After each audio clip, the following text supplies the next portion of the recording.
കാലത്തിന്റെ കാവലാളായ കാരുണ്യത്തിന്റെ അത്താണിയായ ഖമറുൽ ഉലമയുടെ പടയോട്ടങ്ങൾക്ക് കാരിരുമ്പിന്റെ തടവറ തീർക്കാൻ ശ്രമിച്ച എത്രയെത്ര ശക്തികൾ അവരുടെ ആവനാഡിയിലെ അവസാനത്തെ ശരമെടുത്തോ അദ്ദേഹത്തിനു നേരെ പ്രയോഗിച്ചിട്ടും ഖമറുൽ ഉലമയെ തകർക്കാനോ തളർത്താനോ ആർക്കും സാധിച്ചിട്ടില്ല. പിന്നെയാണോ മിസ്റ്റർ ഖാസിമി കൽപ്പിത കഥകളുടെ അമേദ്യം കലർത്തി ഖമറുൽ ഉലമയ്ക്കെതിരെ കൊഞ്ഞനം കുത്താൻ നിങ്ങൾ ശ്രമിക്കുന്നതോ? സമുദായ സേവന രംഗത്തും സമൂഹത്തിന്റെ സമുദ്ധാരണത്തിനും നേതൃത്വം നൽകുന്ന ഖമറുൽ ഉലമ കാന്തപുരം AP അബൂബക്കർ മുസ്ലിയാരെ കണ്ട് അസ്വസ്ഥനായ മുത്തേടം തന്റെ സ്ഥാനമോഹത്തിനു വേണ്ടി ആ പണ്ഡിത തേജസ്വിയെക്കുറിച്ച് ആദർശം തുറന്നു പറയേണ്ട ഒരു വേദിയിൽ അശ്ലീലം ഛർദിച്ച് അലങ്കോലപ്പെടുത്തുന്നത് നിങ്ങളൊന്നുകൂടി കാണുക. സമസ്തമായുമായിട്ടല്ലാതെ ഒരു ബന്ധവുമില്ല എങ്കിൽ പിന്നെ ആരൊക്കെയോ നോട്ടിലേക്ക് മാസിക ഇറക്കി അവൻ ഭ്രാന്തനാണ്. അത് നിങ്ങൾ മനസ്സിലാക്കണം. അച്ചങ്ങാടിക്ക് ഭ്രാന്ത, അത് നിങ്ങൾ മനസ്സിലാക്കണം. ഒരു ഭ്രാന്താലയത്തിന്റെ കൂടാണത്. അല്ലെങ്കിൽ അവർക്ക് ഭ്രാന്ത് അല്ലെങ്കിൽ AP വിഭാഗം എന്നത് ഒരു തരം ഉളുപ്പില്ലാത്ത കൗമാണ്. നിങ്ങൾ തക്ബീർ ചെല്ലാൻ വേണ്ടി ഞാൻ പറഞ്ഞൊന്നുമല്ല, അങ്ങനെ വിചാരിക്കണ്ട. അങ്ങനെയൊന്നുമല്ല. ഉളുപ്പുണ്ടെങ്കിൽ അവർ പലിശക്കെതിരെ ക്യാമ്പയിൻ നടത്തില്ല. ഉളുപ്പ്, മലയാളത്തിൽ ഉളുപ്പ് എന്നൊരു വാക്കുണ്ട്. ഉളുപ്പ്, ഉളുപ്പ് എന്നത്, ഉളുപ്പ് എന്നുള്ളത് അയാൾ ജനിച്ച നാട്ടിൽ എന്ന് ഞാൻ പറഞ്ഞില്ല. വാക്കം പിൻവലിക്കാണ്. കാരണം കാന്തപുരത്തെ നല്ല മനുഷ്യന്മാരാ, അവർ നല്ലോരാണ്, അവര് സമസ്തന്റെ ആളുകളാണ്, അവർ മുത്തഖീങ്ങൾ സാലിഹീങ്ങളാണ്. അയാളെ നാട് ഞാൻ പറഞ്ഞില്ല. അയാൾക്കോ അയാളെ അനുയായികൾക്കോ ഉളുപ്പ് എന്ന 3 അക്ഷരം ഉണ്ടെങ്കിൽ പലിശക്കെതിരെ എങ്ങനെ ഒരു ക്യാമ്പയിൻ നടത്തും? ഇയാൾ പറഞ്ഞതാ 2 കോടി ഞാൻ പലിശ കൊടുത്തു, ബാക്കി പലിശ കൊടുക്കാനുള്ള പൈസ എന്റെ കയ്യിലുണ്ട്. നിങ്ങൾ മറന്നോ? അയാളും അയാളെ പേറിയവനുണ്ടാവും. അതെല്ലാരും മനസ്സിലാക്കണം, അതെല്ലാരും തിരിച്ചറിയും, അത് മനസ്സിലാക്കണം. അയാൾക്ക് അയാളുടെ സമൂഹത്തിന് അള്ളാഹുവിന്റെ അടിസ്ഥാനം ഇല്ല. എന്താ അള്ളാഹുവിന്റെ അടിസ്ഥാനം? എന്തിനായാലും നിങ്ങൾ പ്രവർത്തിക്കേണ്ടത്? എന്തിനാണ് അമ്പിയാ ഈ ലോകത്ത് വന്നത്? അമ്പിയാവ് വന്നത് വെറുതെ വേറെ പറയാനല്ല. എന്താ അമ്പിയാവിന്റെ ലക്ഷ്യം? ലഖദ് മന്നല്ലാഹു അലൽ മുഅ്മിനീൻ ഇദ് ബഅസ ഫീഹിം റസൂലൻ മിൻഹും യത്ലു അലൈഹിം ആയാതിഹി വയുസക്കിഹിം. തസ്കിയത്തില്ലാത്ത എന്ത് ആക്ടിവിറ്റീസ്, എന്ത് തസ്കിയത്തില്ലാത്ത സമൂഹം തോന്നിയാസം കാണിക്കാം, എന്നിട്ട് അതിനൊക്കെ അങ്ങോട്ട് സിന്ദാബാദ് വിളിക്കാം, കുറെ ആളുകൾ അങ്ങോട്ട് തക്ബീർ ചെല്ലാം. എനിക്ക് ഓർമ്മയുണ്ട്, മുതലക്കുളത്ത് മുമ്പൊരിക്കൽ ബഹുമാനപ്പെട്ട കോട്ടുമൽ ഉസ്താദ് പ്രസംഗിച്ചപ്പോൾ AP അബൂബക്കർ മുസ്ലിയാർ എന്നൊന്ന് പറഞ്ഞുപോയി. അപ്പോൾ നേരെ മതിന്റെ അപ്പുറത്ത് കുറെ ചെറുപ്പക്കാരിരുന്നിരുന്നു. അവര് അല്ലാഹു അക്ബർ എന്ന് പറഞ്ഞു. അപ്പോൾ കോട്ടുമൽ ഉസ്താദ് പ്രസംഗം നിർത്തിയിട്ട് പറഞ്ഞു, നിങ്ങൾ അല്ലാഹു അക്ബർ എന്ന് പറയുന്നത് എനിക്ക് വിരോധമല്ല, പറഞ്ഞു അല്ലാഹു അബൂബക്കർ എന്ന് പറയരുത്. അതൊരു വർത്താനം, അത് ആൺകുട്ടികളെ വാക്കാ. ഇന്നിപ്പോൾ അവിടെയുള്ളത്, ഇന്ന് അവരവിടെയുള്ളത്. നല്ലോണം മനസ്സിലാക്കണം, ചിന്തിക്കണം. അവരുമായി നമുക്കൊരു കൂട്ടുബന്ധവും വേണ്ട. അവര് ഉളുപ്പില്ലാത്ത കൗമാണ്. അവർക്ക് അള്ളാഹുവിന്റെ ദീനം സുന്നത്തമായത്തിൽ അവർക്ക് താല്പര്യമില്ല. അത് വേറൊരു കൗമാണ്. തസ്കിയത്താണ് ദീന്. ലൈംഗിക ശുദ്ധി, സാമ്പത്തിക ശുദ്ധി, ഇതൊക്കെയാണ് ദീൻ എന്ന് പറയുന്നത്. ലൈംഗിക ശുദ്ധിയും സാമ്പത്തിക ശുദ്ധിയും ഇല്ലാത്തൊരു കൗമിന് എന്ത് ദീനാണ്? ഞാൻ പറയണം, എന്നെ കൊണ്ട് പറയിപ്പിക്കണ്ട.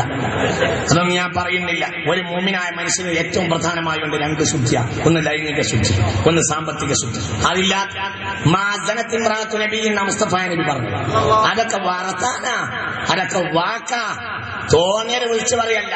മാസനത്തിൻ റാത്തു നബി എന്ന മുസ്തഫ നബി പറഞ്ഞത്. അമ്പിയാക്കൾ വ്യഭിചരിച്ചില്ല എന്ന് മാത്രമല്ല, മാസനത്തിൻ റാത്തു നബിയിൽ ഒരു നബിയുടെ ഭാര്യ പോലും വ്യഭിചരിച്ചിട്ടില്ല എന്ന് മുസ്തഫ നബി പറഞ്ഞിട്ടുണ്ട്. കാലത്തിന് പോലും വഴങ്ങിത്തരാത്ത കർമ്മസാഫല്യങ്ങളുടെ കഥകൾ കാന്തപുരത്തിന്റെ ജീവിതത്തിന് കാന്തി വർദ്ധിപ്പിക്കുന്നത് അസൂയയോടെ നോക്കിക്കൊണ്ട് കാലം പണിതുകൊടുത്ത ചില്ലുകൂടുകൾക്കുള്ളിലിരുന്ന് കല്ലെറിഞ്ഞുകൊണ്ടിരിക്കുന്ന മിസ്റ്റർ ഖാസിമി വളച്ചുകെട്ടില്ലാതെ താങ്കളോടൊന്ന് ചോദിക്കട്ടെ, കാന്തപുരത്തിനെ പോലെയുള്ള ഒരു ആലിമിനെ ആക്ഷേപിക്കുന്നതിന്റെ വിധി എന്താണ്? എല്ലാരും മുർത്തദ്ദാവും. ആ കൂടിയൊരു മുഴുവൻ മുർത്തദ്ദാവും. അങ്ങനെ തോന്നുകയാണെങ്കിൽ ഇപ്പൊ തോന്നുന്നുണ്ടാവും. അങ്ങനെയാണെങ്കിൽ മുർത്തത്ത് കുറെ കാലം കഴിഞ്ഞിട്ടുണ്ടാവും. ഇപ്പൊ എത്രയോ മുർത്തത്ത് പഴിഞ്ഞു പോയിട്ടുണ്ടാവും. തന്നെ ഞാൻ പറഞ്ഞു, ഇരിദ്ധത്തില്ലാതെ ഇന്നൊരു അങ്ങാടിന്ന് കയറാൻ കഴിയില്ല. അത്രയും അള്ളാനെ ആലിമിനെ നിന്ദിച്ചാൽ ആലിമിന്റെ കോലം കെട്ടിയാൽ, ആലിമിന്റെ കോലത്തെ തീ കൊടുക്കാൻ കൊണ്ടുപോയാൽ, രാഷ്ട്രീയത്തിലെ ജയത്തിന്റെയോ തോൽവിന്റെയോ എന്തിന്റെ ആലിമിന്റെ കോലാണെന്ന് മനസ്സിലാക്കണം. ആലിം നിങ്ങൾ പറയപ്പെടുന്ന എന്നാലിന്നൊരു വ്യക്തി കൊണ്ട് എന്തെങ്കിലും ഉപദ്രവം ഉണ്ടായിട്ടുണ്ടാകാം, അത് വേറെ വിഷയമാണ്. പക്ഷെ ആലിമാ. മിസ്റ്റർ ഖാസിമി, പ്രഭാഷണം താങ്കൾക്കൊരു തൊഴിലല്ലെങ്കിൽ കാന്തപുരത്തിനെ ആക്ഷേപിക്കൽ നിങ്ങൾക്കൊരു ഇബാദത്താണെങ്കിൽ താങ്കളുടെ ഇബാദത്തുകൾ കേരള ജനത ഒന്ന് മനസ്സിലാക്കട്ടെ. എനിക്ക് പറയാനുള്ളത് വളച്ചു കെട്ടില്ലാതെ പറയുന്ന ഒരു നയമാണ് എന്റെ. കാരണം പ്രസംഗം എനിക്കൊരു തൊഴിലല്ല, അതൊരു പ്രധാനപ്പെട്ട ഇബാദത്താണ് എന്ന് ഞാൻ മനസ്സിലാക്കുന്നു. എനിക്ക് പറയാനുള്ളത് വളച്ചു കെട്ടില്ലാതെ പറയുന്ന ഒരു നയമാണ് എന്റെ.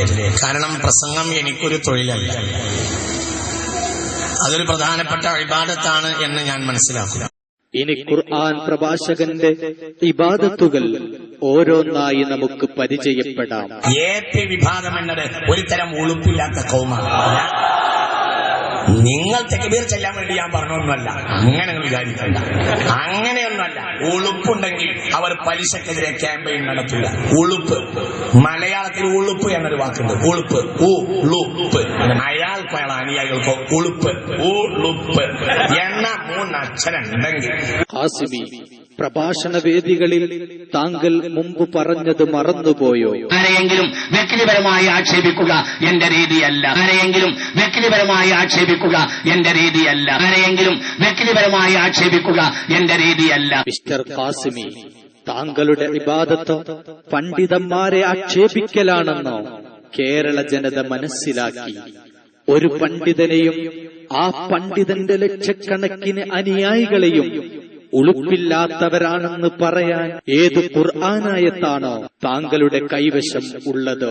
ഇനി താങ്കൾ പറഞ്ഞല്ലോ ഉളുപ്പ് എന്നത്, ഉളുപ്പ് എന്നുള്ളത് അയാൾ ജനിച്ച നാട്ടിൽ എന്ന് ഞാൻ പറഞ്ഞില്ല, വാക്കാൻ പിൻവലിച്ചാണ്. കാരണം കാന്തപുരത്തേക്ക് നല്ല മനുഷ്യന്മാരാണ്, അവർ നല്ലോരാണ്, അവർ സമസ്തന്റെ ആളുകളാണ്, അവർ മുത്തഖീങ്ങൾ സാലിഹീങ്ങളാണ്. ഖാസിമി, കാന്തപുരത്തിനെ കുറിച്ച് പറയേണ്ടത് കാന്തപുരത്തുകാരും കാന്തപുരത്തിന് അടുത്തറിഞ്ഞവരുമല്ലേ? എങ്കിലിതാ കാന്തപുരത്തിന് അടുത്തറിഞ്ഞവർ എന്താണ് പറയുന്നതെന്നോ താങ്കളൊന്ന് കേൾക്കുക. ഇവിടെ തടിച്ചുകൂടിയ 10,000 അവരുടെ ഹൃദയത്തിന്റെ അഗാധതയുടെ അടിത്തട്ടിന്റെ ആഴത്തിൽ ഐക്യത്തിന്റെ, പരസ്പര വിശ്വാസത്തിന്റെ, പരസ്പര ബഹുമാനത്തിന്റെ ഈടുറ്റ പട്ടുനൂലാണ് ഇവിടെ കോർത്തു നിൽക്കാൻ നമ്മുടെ ആദരണീയരായ നേതാക്കൾക്ക്, വിശേഷിച്ചും ശൈഖുന കാന്തപുരം ഉസ്താദിന് സാധിച്ചിട്ടുണ്ട്. ഈ സന്ദർഭത്തിൽ സർവശക്തനായ നാഥനെ നമ്മൾ ഓരോരുത്തരും സ്തുതിക്കുകയാണ്. ഈ കാന്തപുരം പ്രദേശത്തെ സംബന്ധിച്ചിടത്തോളം ഉസ്താദിന്റെ പ്രവർത്തനങ്ങൾ ഇവിടെ വളരെയധികം ശ്ലാഘിക്കപ്പെടേണ്ട പ്രവർത്തനങ്ങളാണ്. പൂനൂർ ഹോസ്പിറ്റൽ, മർക്കസ് കാർഡ്, ഈ മനോഹരമായ പള്ളി, ഇതെല്ലാം നിങ്ങൾക്ക് ലഭ്യമായിട്ടുള്ളത് ബഹുമാനപ്പെട്ട എപി അബൂബക്കർ മുസ്ലിയാർക്ക് പൂനൂര് എന്ന പ്രദേശം ജന്മം നൽകി എന്നുള്ളതുകൊണ്ടാണ്. ഇനി ഹസദ് വെച്ചിരുന്നിട്ട് ഒരു കാര്യവുമില്ല. ഇനി ഖാസിമിയുടെ രണ്ടാമത്തെ ഇബാദത്തോ നിങ്ങളൊന്ന് കാണുക. പ്രസംഗം എനിക്കൊരു തൊഴിലല്ല, അതൊരു പ്രധാനപ്പെട്ട ഇബാദത്താണ് എന്ന് ഞാൻ മനസ്സിലാക്കുന്നു. ഇയാൾ പറഞ്ഞതാ 2 കോടി ഞാൻ പലിശ കൊടുത്തു, ബാക്കി പലിശ കൊടുക്കാനുള്ള പൈസ എന്റെ കയ്യിലുണ്ട്. നിങ്ങൾ മറന്നോ? ഇല്ല ഖാസിമി, മറന്നിട്ടില്ല. നിങ്ങളുടെ പച്ചക്കള്ളം ഞങ്ങൾ മറന്നിട്ടില്ല. കാന്തപുരം 2 കോടി പലിശക്ക് കൊടുത്തുവെന്നും ബാക്കി പലിശക്കുള്ള പണം തന്റെ കയ്യിലുണ്ടെന്നും കാന്തപുരം എപ്പോൾ എവിടെ വെച്ചാണ് പറഞ്ഞത് തെളിയിക്കാൻ ഖാസിമി താങ്കൾക്ക് സാധിക്കുമോ? അയാളും അയാളെ പേറിയവനും മാറും, അതെല്ലാരും മനസ്സിലാക്കണം.